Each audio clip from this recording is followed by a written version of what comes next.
So bouldering is more about short climbs, generally doing harder moves and above pads rather than with ropes. You just need your shoes, your chalk and a pad on your back.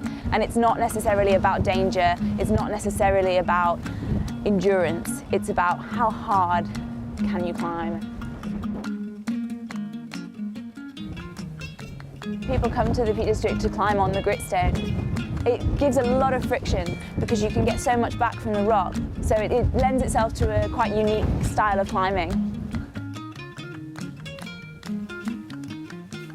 Bravo! Woo! Amazing! So we're at Stanage Plantation, which is one of the hot spots for bouldering in the Peak District.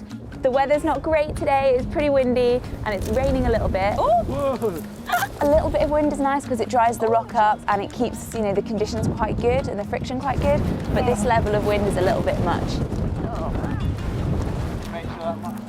Oh, don't worry about it, I'll get that one. Luckily we can go inside and you can have a go there. Okay, so this is our bad weather option, but it's also a good option to come and get stronger, to get better, to work on your technique. All right, I'm going to get some shoes on and have a go. Yeah, you should definitely have a go. If we try one of the green ones, the green ones, that's probably a good start. Right. So you've got greens for your hands and greens for your feet, and you want your heel to go down so you get as much rubber in contact as possible. And then you want to step onto your left foot, pull up with your arms and reach up with your left hand to that one. And then can you reach out to that next one? Yeah, I think so. Really good, really good. Match hands, and you've done it. Great. There you go. Okay, that was fun. Did your first one? Yeah, let's do another one. Put your hips into the wall, use the outside edge of your boot, and you've got more of a straight arm here, so it's less... It's nice, it's you're not even it's more energy efficient, but look down at that left foot and just make sure it's on properly. Yeah. You've got this wall that you can use. Yeah. But if I were you, I would go right foot, left foot, and then coming round onto it. That's it.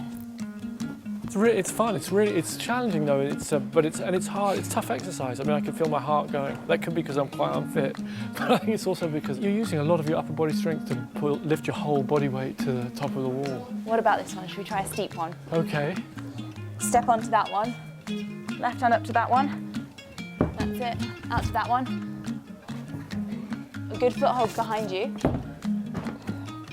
And then left foot is behind you. Yeah. Woo! Look at that.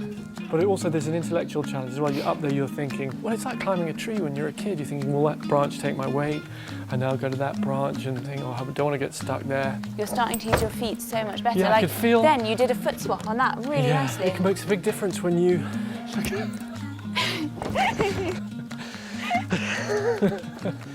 Okay, I think it's time for this middle-aged man to have a cup of tea. Min's going to now show us how the pros do it.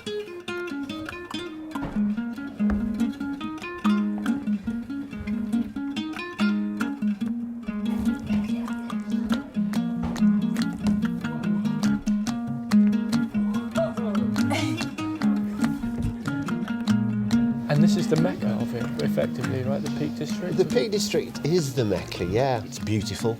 You have lots of different crags, limestone, gritstone, and yet it's so near to these big centres of population. So why is it so popular? What's behind that? What do you reckon? It's just utter freedom. You don't need a lot of equipment. If you've got a free hour, I can be up there and do it. You don't need special ropes, you don't need those carabiner clips. Absolutely. You get a bag of chalk and freedom. Some shoes and up you go. Yeah. And a crash mat.